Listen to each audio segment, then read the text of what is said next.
There you go. I can hopefully address it after, and I can also post a live link. So what I did do is I did put together a presentation. And that's why I decided to go live on Zoom, because some of this content, this is an area that I'm super passionate about and that I've been involved in for a very, very long time.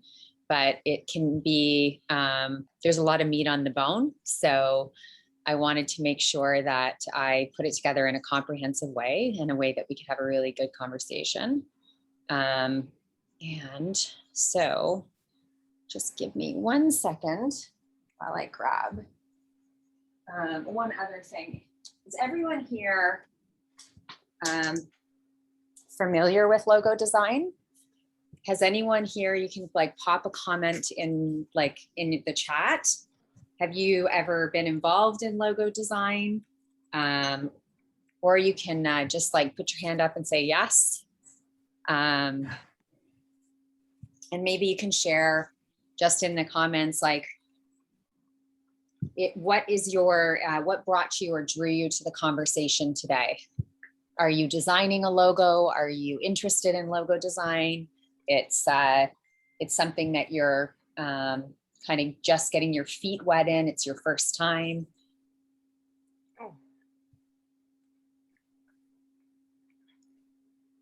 For me, it's my first time. I'm not like, okay.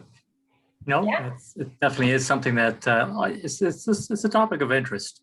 Excellent. And even if I don't do it, it's better than just sitting, watching television or getting on the computer and stuff. So, and meeting people who are live people rather than. Yeah, I love that. Learning. Yes, totally. Beautiful. That's amazing. Yes. And Brenda, how about you? I've been involved in logo design, but it's been more for corporations and brands. And it was many, many, many, many years ago. Okay. And now I'm looking at doing it for my own brand. So I'm in the process of looking at that. And I need to have some sort of objectivity and just some, it's a bit of a refresher, but then there's other things that are up to date that I like to know about and all that good stuff. Okay, that is amazing. Perfect. So, and if you're here and you're live with us, because I see we have a couple of people live and you want to share where you're at with your logo design in the comments, please feel free to go ahead. I'm going to jump right into the presentation. So for those of you who know me, I've been doing brand and marketing, and there's my dog in the background, guys. Everybody knows who's worked with me in the past. They have their own minds. I've been working in brand and marketing for over 20 years. I love it. I've done it with the big guys, and I've done it with entrepreneurs and entrepreneurs that are scaling, that are becoming big guys. So I've done lots of different facets of branding, and that includes logo design. These are 3 logos I've designed. They happen to be mine, but I did not know that, because I like the yoga tree. Like yoga tree I didn't design. The 3 in the top I designed, but okay. Those are just actually, when I tell my story, I sometimes share with people a little bit about my background, and I'm not going to get into my full-blown story today, but my background includes that I am a yoga instructor, which is something that I love. And I did my yoga teacher training at Yoga Tree. So that's just a little fact about me that you'll get to know over time. And you guys, Sherry and Brenda, you both know, because in our meditation, I sometimes tap into breath work, and that's where a lot of my training of breath work came from, is from Yoga Tree. A lot of the branding and work that I do is actually rooted with my husband, who's in this picture here. He's a creative director, and he's also a writer and director for our production company, Admit One. And so we often partner together when we're doing anything to do with logo design or any brand strategy work for any of our clients, because we both love to do it, and we love to do it together. And that's something that we've actually cultivated over the last 10 years. And then DJ gets involved, and he gives his opinion too. So he's our COO. And now Dottie, so she now has come in and she has her role in the production company as well. So we're a full force and we're a full team. And so I'm going to start with the basics with logo design. And I'm very open, you guys. This is when I do these things, I love it to be informal. And if you have questions that you want to ask as I go along, I want you to just kind of lob it out at me. So what is a logo? Does anyone here know what a logo is? Like, want to take a stab at that? I'm looking at the comments too, so I'm watching the comments. But does anyone here want to take a try at that? Whoops, I just turned the volume down. Okay, I'm going to give it to you. It's the visual representation of your brand. And so oftentimes when I'm working with people, this is the part that people get most excited about. Everybody wants to jump into the logo and doing the work on the logo, because I call it the sexy, pizzazzy side of the brand.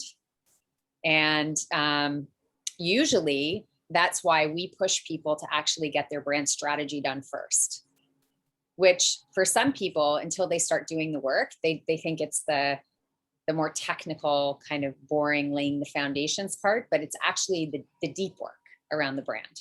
That's your mission, your vision, your values, your why. And so when it comes to the visual side of the brand, you lay the foundations first. And then what do you think is one of the key, anyone here I know what you think might be the key starting point to building a logo?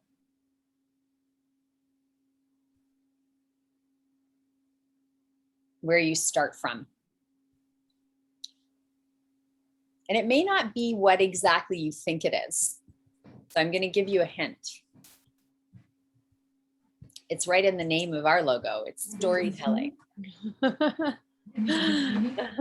It's actually, and it is, it's really asking yourself like the story you want to tell people, because you are creating a visual story for people to attach to. You are compelling people visually. And so I'm going to share an example of what I mean by that. I'm going to share a story with you.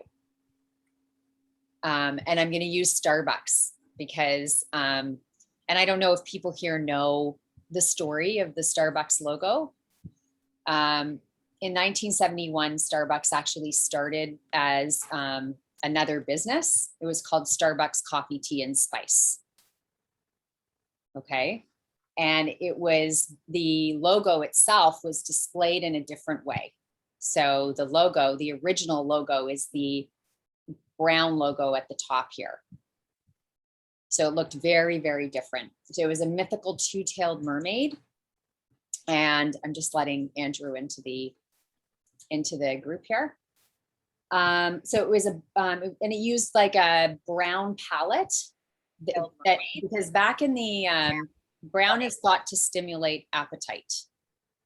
Okay, so brown was thought to stimulate appetite, and it was associated with nature and nurture and stability. And so the coffee shop's name was spun around the logo, encasing very provocative details. So if you look at the detail in the logo here, right, it's pretty graphic and pretty provocative. But that was okay in the 1970s.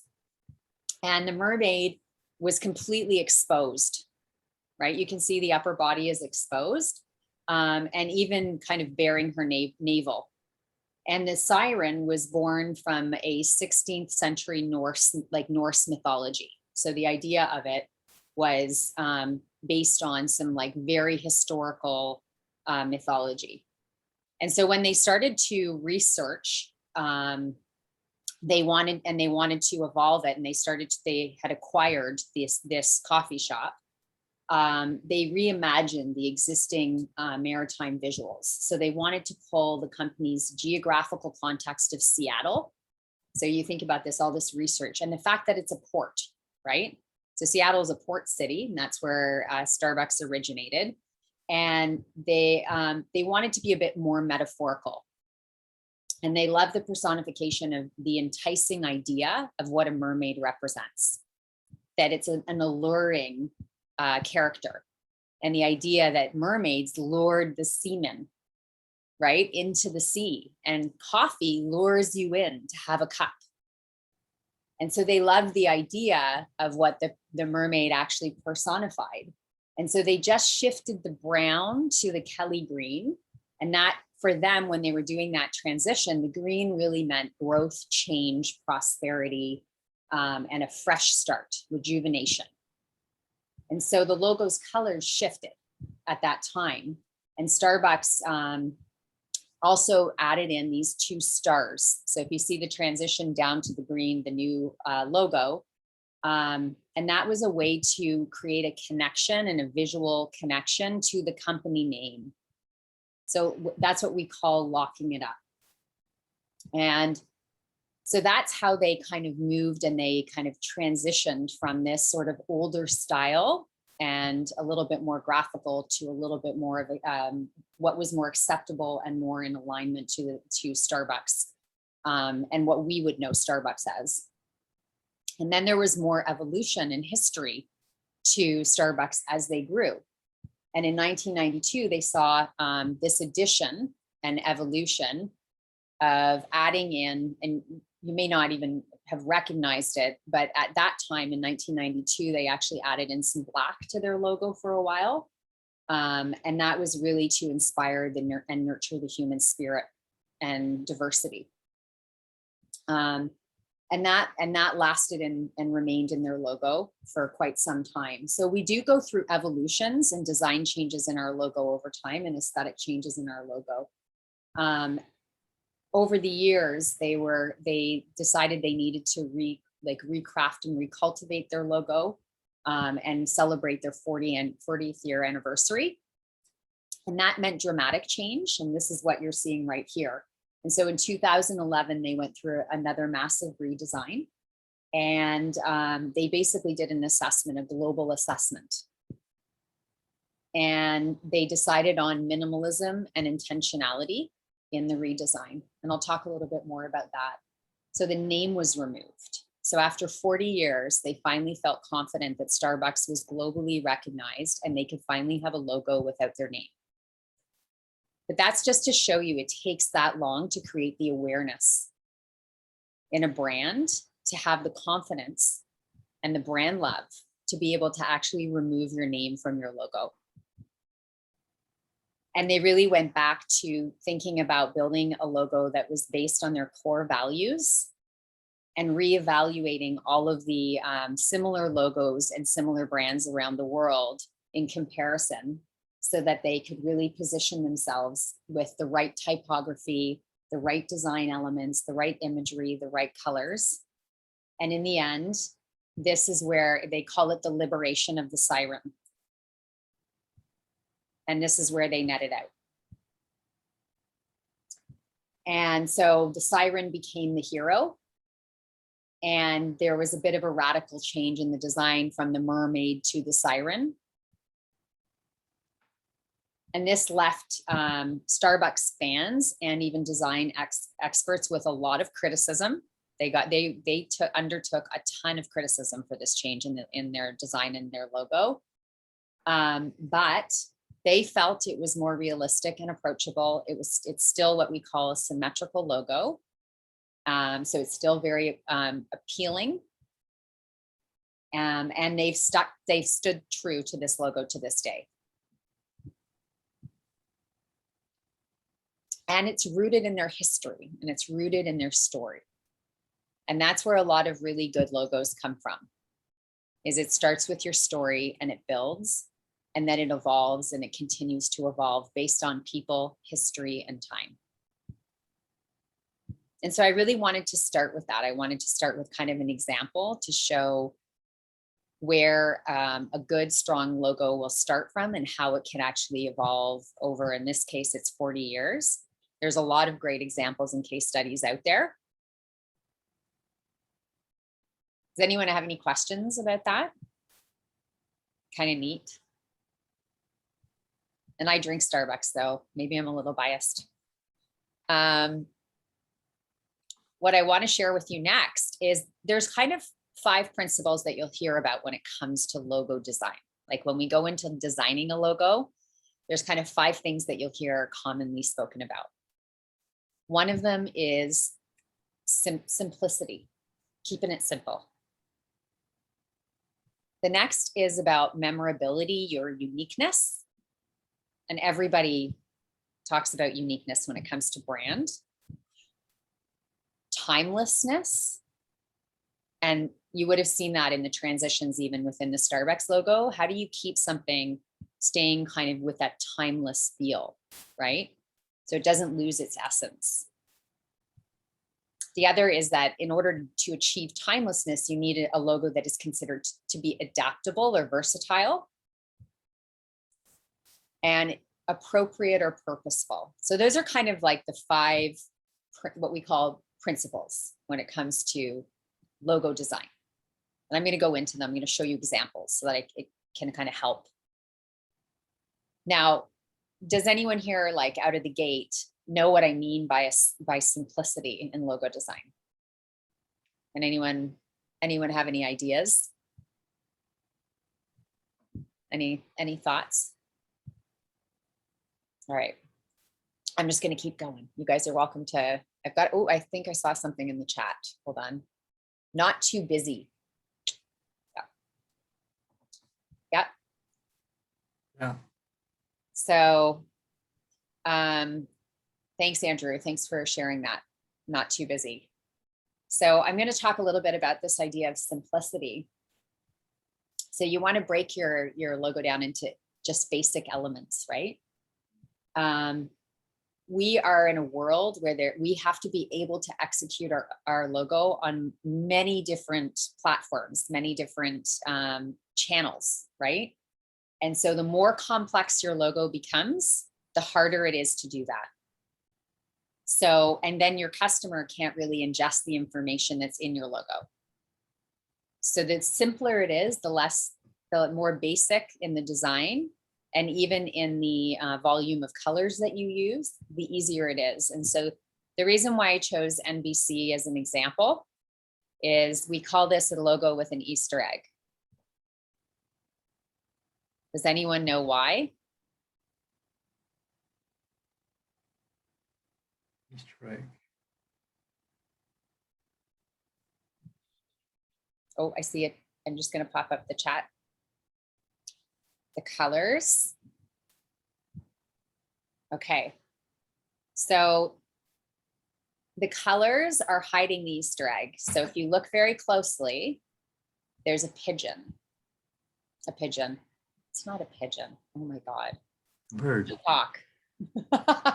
It's a peacock head here. Yeah. And the colors are the fan of its tail. Right. And you have to look very closely to see that. Mhm. But it's kind of like it's hiding in there if you look hard enough. So there's a beauty to the simplicity of the logo, and there's a depth to the meaning. And so that's a really good example of simple but yet elegant design, with a little bit of like, you probably wouldn't have known that if you hadn't, like, if I hadn't told you. But that's like Easter egg logos can be fun and really meaningful to your customers. A really good rule of thumb with simplicity is design your logo in black and white first. And if it stands the test of time in black and white, and you can actually really create a compelling black and white logo, then add your color in, it'll translate extremely well.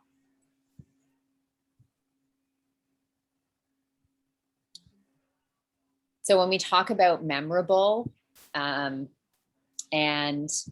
unique, right? Another, I don't know if any of you ever were Lacoste fans or wore Lacoste, or remember the surge of Lacoste. So one of a kind, right? So it could be that it's not associated with your industry at all. So that's what makes it dynamically different and unique, right? So if you remember the story of Lacoste, it was French tennis star René the Crocodile Lacoste. And he started sporting shirts and blazers that had the reptile on it. And that goes back to the 1920s. And then he retired from sports and launched the company. And so that's how the brand kind of adopted the crocodile. And so sometimes, again, there's a story there, right? The story leads into the logo, which leads into the design. But that becomes memorable and is what makes the brand unique and what makes the logo unique. And it's meant to leave an imprint in your customers' minds. It's meant to stay there. It's meant to last. So that would be an example of how to be unique. And when we talk about timeless, this is one of my favorite ones. Will your logo and does your logo stand the test of time? Are you trying to flip it around every time a trend pops up, right? The London Underground, believe it or not, has been tried, tested, and true for over 100 years. They have not changed it. Wow. So it's identifiable, it's relatable, it's powerful. Be careful about the lure of trends. And I'm going to talk about trends at the end because it's fun, it's interesting, it's cool. But at the end of the day, depending on where you're at in your logo design, depends whether or not trends are going, and who your customer is, depends on whether or not trends matter or whether you should pay attention to them. So it's keeping that kind of recognizability and timelessness in mind. So versatility and adaptability. This is one of my favorites, right? Is being able to see how versatile and adaptable your logo can be so that it can actually spread across all these different channels and be used in different sizes, formats, and layouts. And so that's why I chose here. A good logo can have different variety of sizes and colors. And it can be flexible. So it can fit on a pen, it can fit on a plane, on a perfume bottle, TV advertising. It won't matter. Yeah. And then when you talk about your appropriate and purposeful, right? That really means knowing your audience and knowing your customer. So a professional logo should be fit to the purpose of what you're speaking to. So you want to make sure that, like, for example, in this case, ours is all about storytelling. And so the quill really speaks to that. You know, if it was a toy shop, we might have bubbly letters with multiple different colors, right? Like you think of the Toys R Us logo. And so speak to your customer so that they resonate and they identify. And that becomes a really appropriate, powerful, purposeful logo. Any questions around these kind of what we call five principles of designing a logo?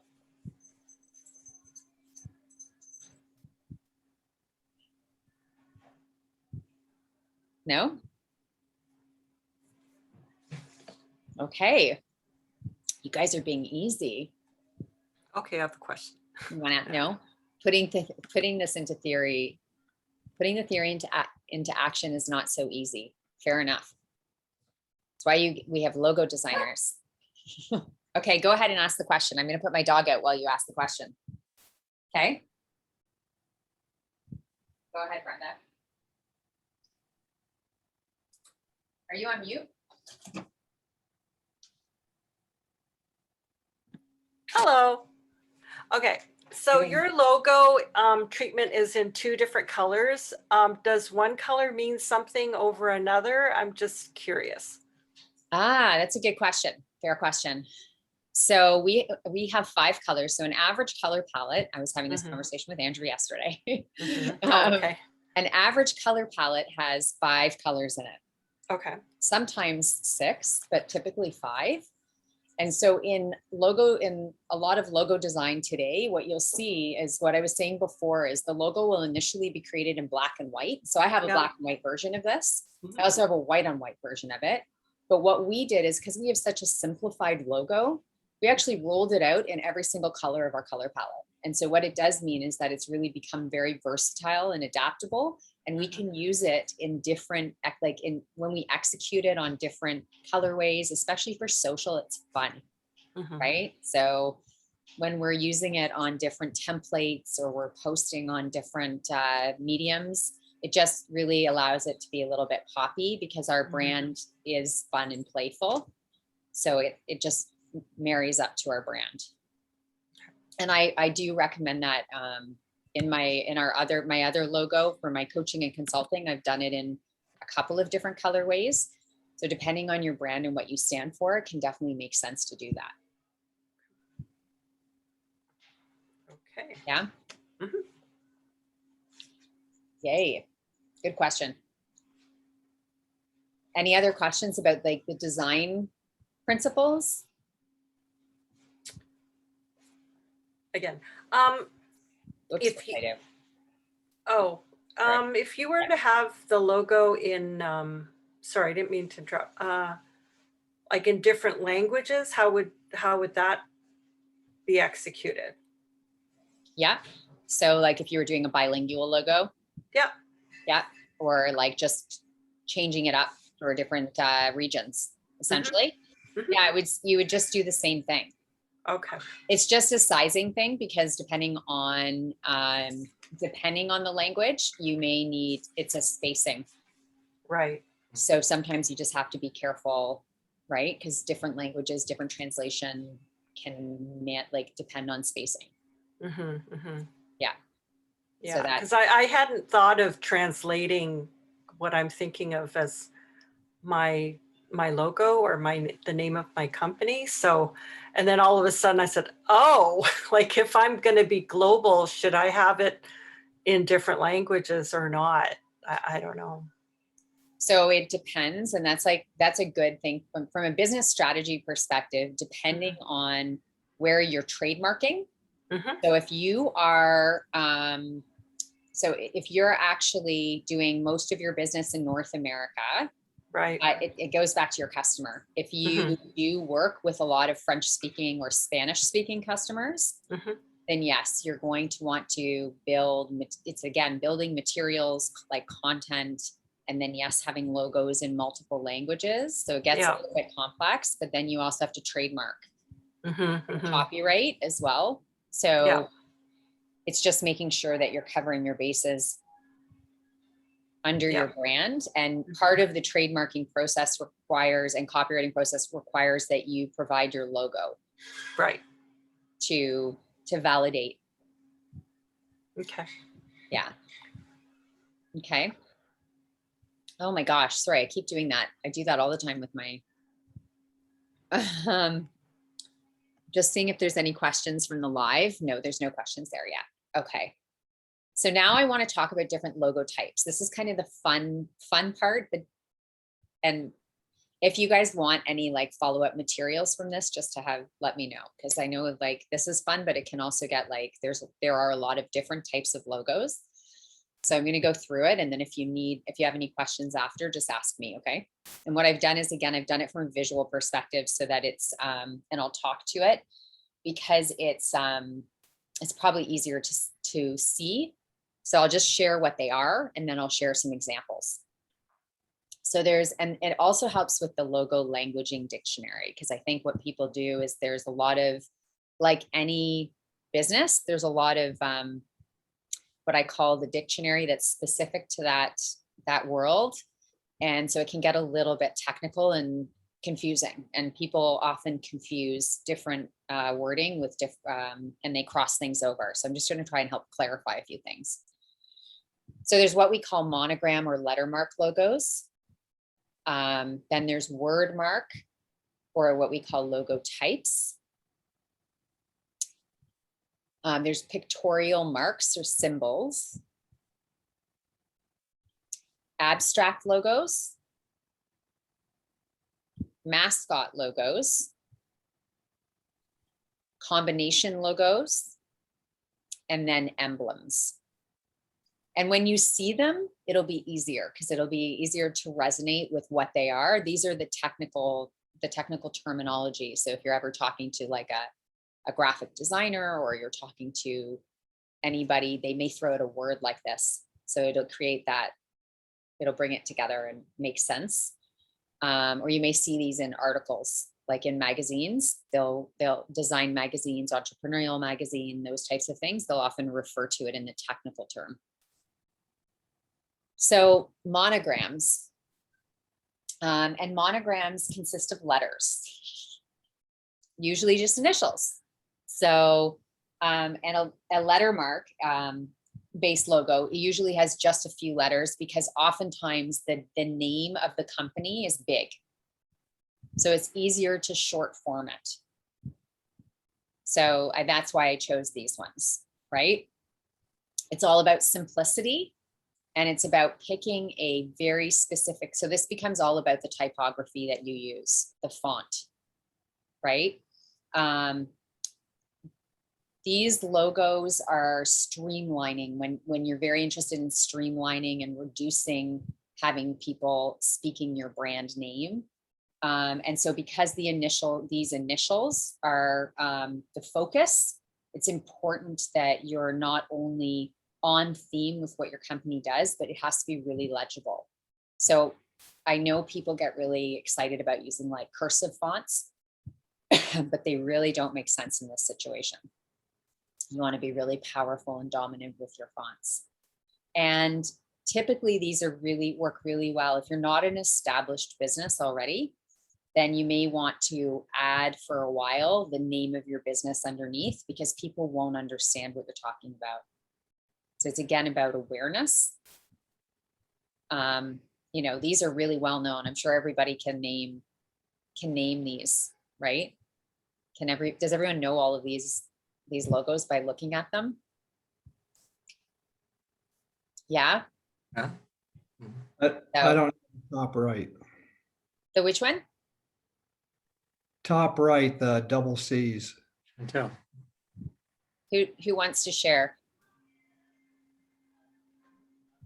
Brenda? It's Coco Chanel. Coco Chanel. See, you're not the target market, Andrew. That's okay. So it wouldn't resonate with you. I was trying to put a variety in here. Yeah, I don't know. I wasn't trying to be judgmental, but this is not judgmental. There's no judgment here. It's good. We're going to learn throughout. Yeah. I actually thought you were going to say the bottom right, Andrew. But you recognize TD? TD Ameritrade. Oh, yes, right. Okay. Because it's in the States. Yes, it is. Oh. They branched over the last 15 years into the States. Right. Yeah. And it's in the financial industry that I'm very familiar with. Got that. Okay. Nice. Okay. So monograms are one. Okay. Wordmarks. So very close to a monogram is a word mark. Okay. So monogram, or you may hear a monogram being called a letter mark, is a word mark or logo type. Again, font based, right? So the font is very important. So I picked like a less well-known brand, Frank and Oak, and then I chose Google. They work really well. They're very succinct, well-known brand names. And so these are like a really good example. Again, they're catchy brands. They're really well-known. That's when word marks work well, because people need to recognize just the name. So they have a strong typography, and then that creates a strong resonance and a strong brand recognition. They don't need anything else to lift them up, right? And so this, again, since the single focus is on the name, you want to pick a really powerful font. And if you noticed here, generally, like even if you think of Visa, right? Or if you think of Coca-Cola actually is designed their own font. So they're a little bit of an exception, but most times the fonts are very highly legible fonts. They're blocky, they're chunky, they're easy to read. So but it's relating it back to your brand. So when you see like fashion brands, they're a little more elegant, sophisticated font styles versus, let's say, a financial brand, which is going to use like a chunkier, more dominant, more assertive font. If that makes sense. Okay.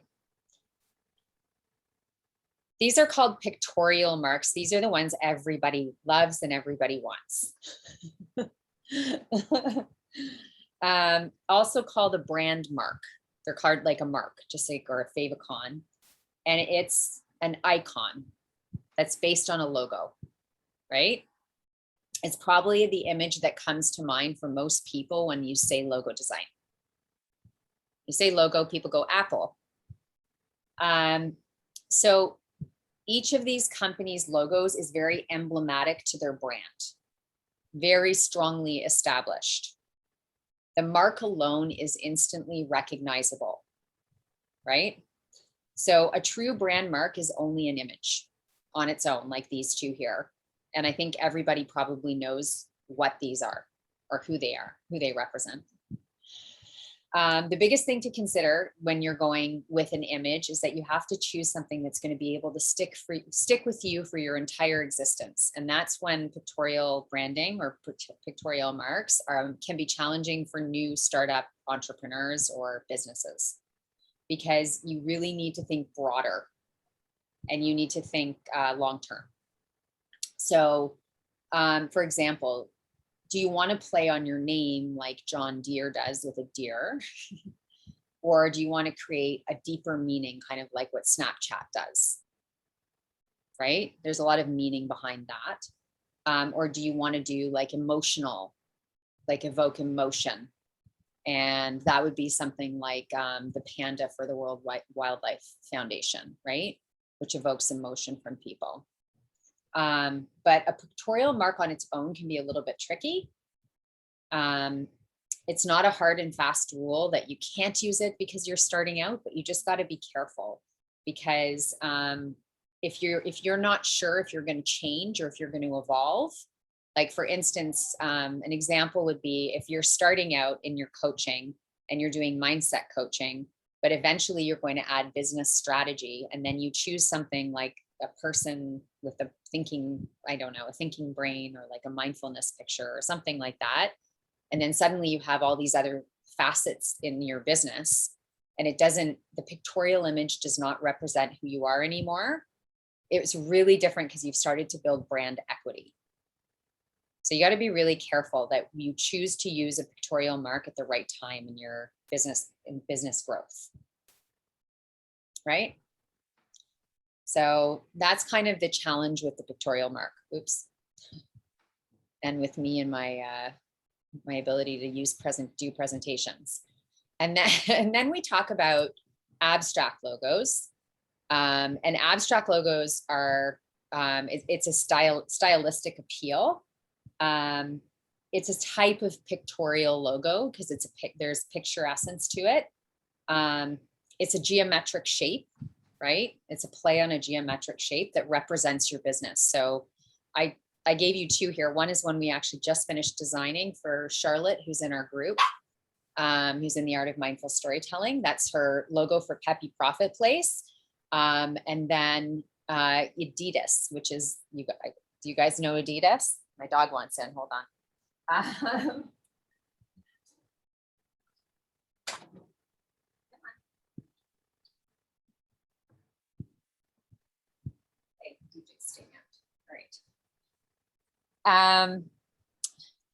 I got one of two inside, so we might be back up again.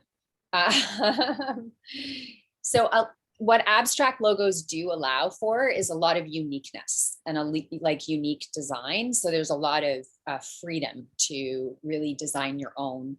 With Peppy Profit Place, it was really, the triangle means transformation and change. It's representative of that from a historical, cultural hieroglyph, goes back to ancient Egypt. And then that's the wealth symbol in the middle. So it's about wealth, profit, growth. And so that the merging of the two is really the essence of what Charlotte's business does for people. And so it was really representative of not just her values, but her vision for herself and for her people. And that's how we came to that. So there's a story behind the logo and her vision for her future. That's kind of the essence of like the abstract logos. Any questions about the abstract logos? I love abstract logos. They're kind of near and dear to my heart. Then Mascot Logos. Oh, yeah. Sure. What were you, did you say something, Sherry? Yeah. Oh, no, that everybody recognizes Oh, yeah. KFC, Colonel Sanders. Yep. Actually, Corey, Jen, I can't stay too long. I'll stay another Okay. 5 minutes and a half. Okay. Yeah, for sure. But it was very interesting. I appreciate really you appreciate coming that. today. Really Yeah. appreciate it. So glad that you came out today.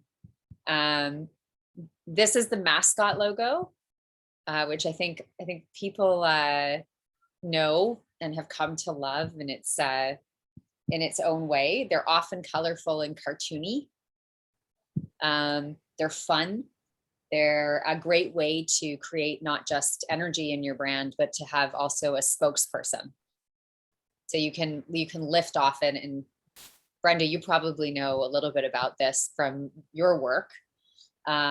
It's an illustrated character. So as you can see here, and you probably recognize, it's basically an illustrated character. Some other ones you may know are like Kool-Aid would be another example.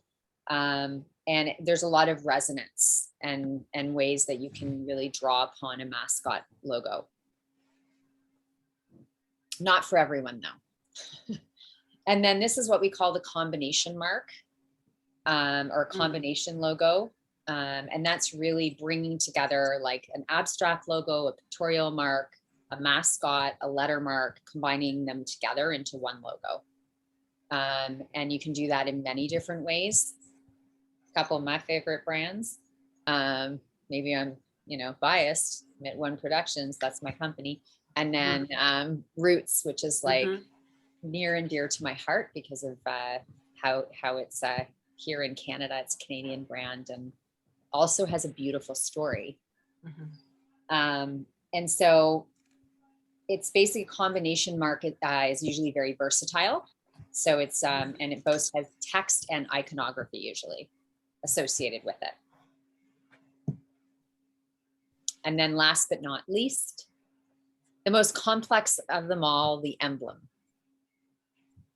And I'm sure you've seen emblematic logos before, maybe not associate them as a logo per se, but they are definitely the most complex and the least versatile of the logos. However, there's a lot of design aesthetic to them. They're very beautiful. They've got a lot of meaning. There's a lot of history, very traditional in their essence. A lot of schools and organizations, medical facilities use them as a go-to. The auto industry tends to gravitate to them. So there is a place for them for sure. It's just, again, choice. And when it comes to rolling them out, like you saw with the Nike, it becomes a little bit harder. Although, Jen, I see, looking at the Harley Davidson, at first glance though, and even after I look at it, it seems elegant in its simplicity. This is still considered a good call out, an emblem logo, but it's a much more simplified version of one. So it shows you that you can still gravitate to that style and achieve a bit more of simplicity with it. Yes. They've changed their logo. It used to be a lot more complex. So over the years, again, they've gone through an interesting logo transition in history. It's got a great story, and they've really culled it down to make it more appealing to their customer. So that's a good one. Any questions about the different logo types or? No, it's very really good. Like what I put in the comments. Yeah. Implementing the theory is much different than simply sitting back and intellectually understanding what you're saying. Okay, I hear you. We can have a chat about it after if you like. And you know, again, ask questions. I see Karen is here. Hi, Karen. Karen's live. Welcome. The last piece that I wanted to share with you, if you don't have questions about the types of logos, because I know that can get like really is I wanted to talk a little bit about trends, because every year the trends on logos change, and there's a lot of what happens is, depending on who you work with or what you're seeing, there's all this newness that comes into the marketplace about what should be, what can be done with logo design. And it can get really alluring. It's exciting. It's kind of like when we get new clothes in the marketplace and like suddenly we want to buy the newest, best innovation. And so what I always say, like from like a cautionary tale around trending is, if you go back to your 5 principles that are tried, tested, and true, you definitely want to stick to your 5 principles and governance around your logo design. But it depends on where you're at with designing your logo and who your customer is. So if you're in the process of redesigning or just starting out designing your logo, then trends may be more important to you, or they may be something that you will start lifting off your logo design with, and can be kind of where you start your groundwork with. So there are there's kind of like the top trends that we're seeing in the marketplace right now of where logo design is going that could be noteworthy if you're starting to go down the path of designing or redesigning your logo. So, and the first is stained glass, what we call perspective drawing, simplistic geometry, divergent letters. And I've got a visual representation that I will share with you quickly for each of them. Authentic portraiture. They're really cool, actually. They're really neat, the designs. Pristine symmetry. My dog is barking. Yes, they're both barking. Kooky characters. Modernized symbolism, static motion, and analogous color schemes. Now I'm going to go let my dog in. 1 second. Guys. What happens in suntan? My dog likes to sit outside in suntan. So Jen, sorry to I interrupt would you. love to be a dog. Yeah. It's like, Me too. Sherry, yes. Yeah, sorry to interrupt you. I got to go. But Okay. thank you very much this was very educational for me. Yeah, it was so nice to see you today, Sherry. Yeah, no, I haven't been in business. Like my background is I've always worked for utilities, Hydro One, Ontario Hydro, and then I've worked for engineering companies. So this was quite interesting. It's wow. Yeah. I didn't realize that you worked for Hydro One and did engineering. That's fascinating. Yeah. So this is quite interesting. Well, I'm so glad you could join us today. It was really nice to see you this Friday. Thanks for the invitation. Of course, always. Okay. Have a good See you. See you all. Okay. bye-bye. See you then. Bye-bye. Bye. So what I'm going to do, guys, and I see Karen is with us too. I'm going to show you examples of these different trends, so you can understand what you're seeing in the marketplace, or if you are starting to do logo design, you'll be a little more informed in terms of approaches that people might be taking.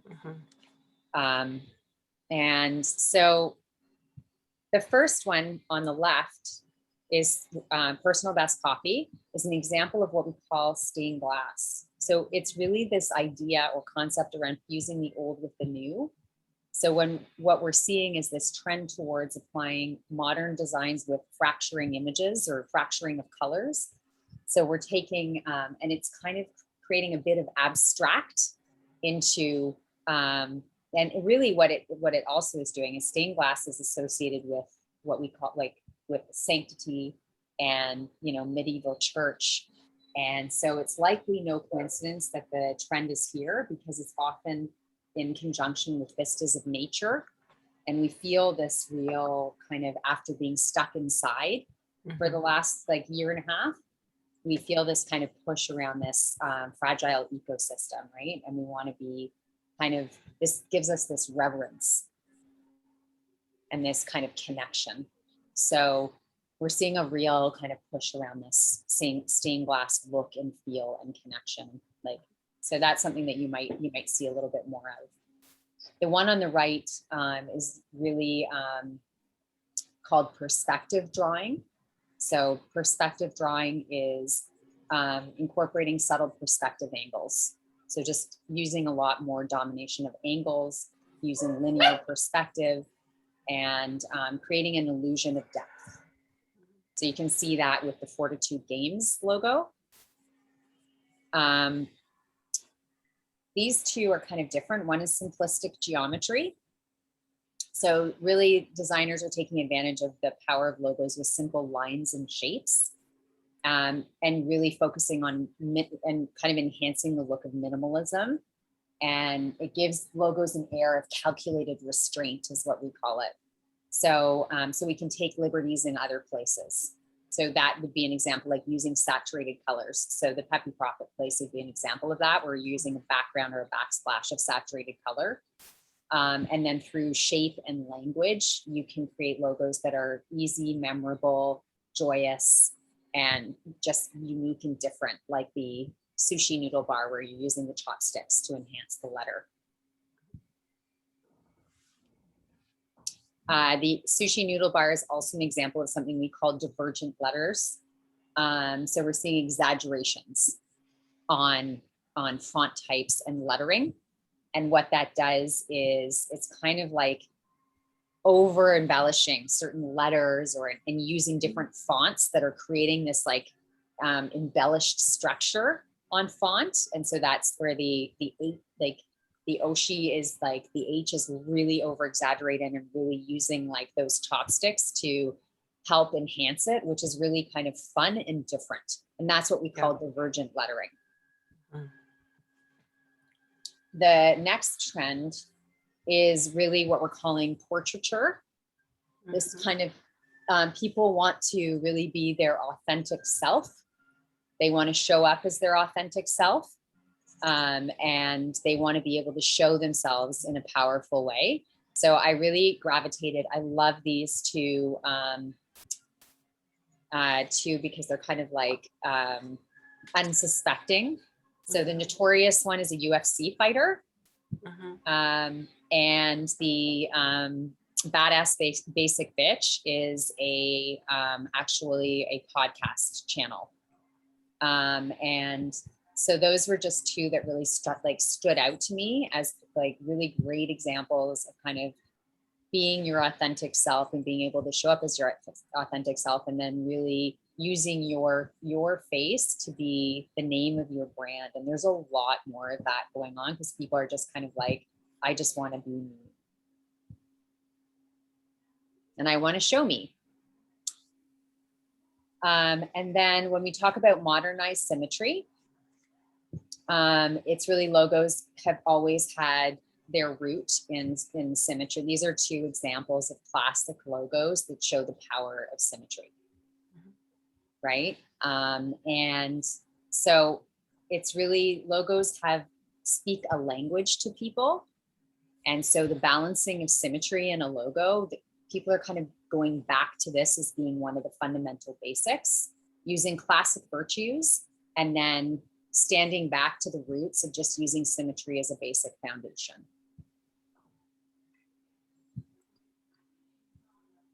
And then this is kind of where we're seeing what we're calling kooky characters. So kooky characters kind of like, or just different types of characters. And I thank my friends at 99 Design because I use a lot of theirs as a foundation of research. And the kooky characters, these are, this is a local bakery where they've kind of used a cookie as their kind of character, emblematic character. It's almost like Mascot Design, but a little bit weirder. And then this is actually ours from our horror movie that we created for our horror movie. And so it's just using different caricature and kind of pushing the envelope and the boundaries on the design element to appeal to your customer. And then this is really about modernized symmetry. And I think this is the modernized symmetry. And so we're seeing a lot of like looking at things that are rooted in symbolism. And so it's interesting because I designed this logo 9 years ago. And so we're seeing it going back to like the rising of the phoenix, the immortal goddesses, going back to the seeing eye, the glyphs, this is an ancient rune. The people are kind of gravitating to kind of connecting back to those and using pictograms and bringing them that type of iconography back into their logo design and really using that as a way to drive connection and storytelling. And you would have seen that even in Charlotte's logo. She was using kind of some of the pictorial glyphs to communicate her logo design. I noticed that your black circle isn't quite a circle, and I would think that that's intentional, right? Yeah, you're right. This was all hand drawn. Yeah, no, I like that. It was something that I was looking at for my own brand. Yeah, for sure. Because I wanted something that was organic and not perfect. Yes, perfectly imperfect. Yeah, perfectly imperfect. So I was thinking of something that wasn't a circle, but looked like a circle, but it wasn't a perfect circle. Yeah, I have it on my tattooed on my wrist. Oh, cool. Yeah. Okay. Yeah, because like when you were talking about things having symmetry, I was thinking, oh, crud, like I have to have it just like a circle and it would have to be symmetrical. But then this is not what you meant. Like this is different. It has more meaning and depth. Modernized symmetry. Yeah. Modernized symmetry is like asymmetrically symmetric. Yeah, no, I like it a lot. I like it a lot. So okay, so what I was envisioning, I think is it's good. Okay, cool. I can't wait to see what you. I know. I've been wrestling with it in my head, and anyways, and pulling. Well, you should share in the group. Well, I know we'll all give you some thoughts for sure. No, I know. It's okay. These are the last two, I promise, because I know we're we're well into like an hour together, which is a long time on a Friday afternoon. But these are the last two. Static motion. So static motion. So moving logos have been a hot trend for like a couple of years now. And so what we're trying to do now is bring motion into motionless logos. I know that sounds a little bit weird, but if you look at this Excite one, you get the sensation by the way that they've created the X that there's it feels like visual motion. And that's where we use like splash and we use color to help do that. Yeah. And then the last one is analogous color schemes. And Andrew, I particularly thought of you when this one came up. So it's really about this shift in color scheming. So you'll see it here a little bit, but analogous color schemes are really what we learn about in color theory in the first year of color theory. So it means pairing colors that are adjacent to each other in the color wheel, which I thought of because your color palette, you've started to, you've moved to that, which is really nice. It's more harmonic. It creates harmony. Whereas we used to really push contrasting in colors and creating dominant contrasting color palettes. So we're seeing this shift to harmonic color palettes, which you can see here. So it's a really different feel than what used to be. And so color is one of the most important tools in the design toolkit, and how logos are created and how design aesthetic is created and how visual, how your visual impact of your brand is created to your customers. So when we talk about shifting from contrasting to harmony, that is going to be one of the most impactful ways that you're going to be communicating with your customers. So those are the trends, guys. That's what we're seeing. That's what we're. Very cool. I know there's a lot. I probably oversaturated. No, it's good because when you're trying to articulate what you want in a brand, and then you don't know some of the principles that the designers and the design strategists are looking at, this gives a really good framework. So what I am going to do is because I've recorded this, I'm going to post it on YouTube. Oh, cool. So if you guys didn't catch, I mean, I expect that you guys caught everything I've said, but just in case you missed one thing. No, it was really good. It was very, very good. I will put a breakdown of the presentation on YouTube and then share the link. Yeah, no, it's amazing. I was writing notes, so Okay. I always write notes. Yeah, I found it very instructive and illuminating. And this may come as a surprise to both of you, but I'm not necessarily the trendy type person. I'm more the, hey, it's nice conservative thing that lasts over time. I look at logos like my clothes. I always go for very conservative clothing. And you know what? It still is in style. It's still in vogue. As it was 30 years ago. So that's what I'm looking for in a logo, something that will last the test of time. Well, I think it's a good way to frame it up. And you guys, like, well, first of all, we do logo design. So if you guys ever go down that path and you need help, let us know. But I know that it can be daunting. So that's why I wanted to at least start the conversation here, and at least create a framework or start some information. The next week, I'm going into more of a conversation because the conversation around creating boundaries came up. So next Friday, I'm going to talk about creating boundaries and saying no, the art of saying no.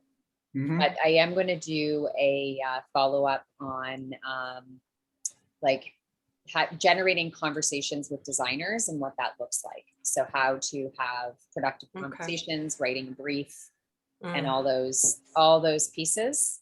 Because I know that can also be like challenging if you're doing it on your own. And so that'll be another follow-up. Right. And Jen, I do have one question going through the various types of logos.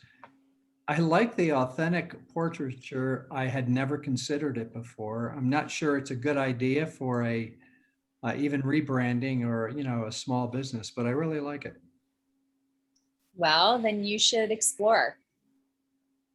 I can send you a link to sample authentic portraiture designs so you can see some different variety and see what's out there, because there's a lot, and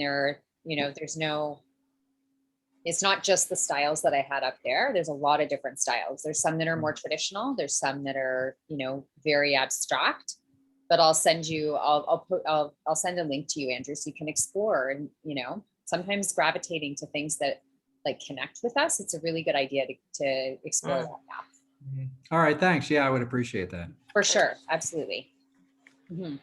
Okay, great. I got to run. No problem. All right. Thank you so much. This was so informative and very enlightening. I'm so happy that you guys came, and I will see you guys tomorrow. You betcha. Okay. Thanks, Karen. See ya. Bye, guys. Thanks so much.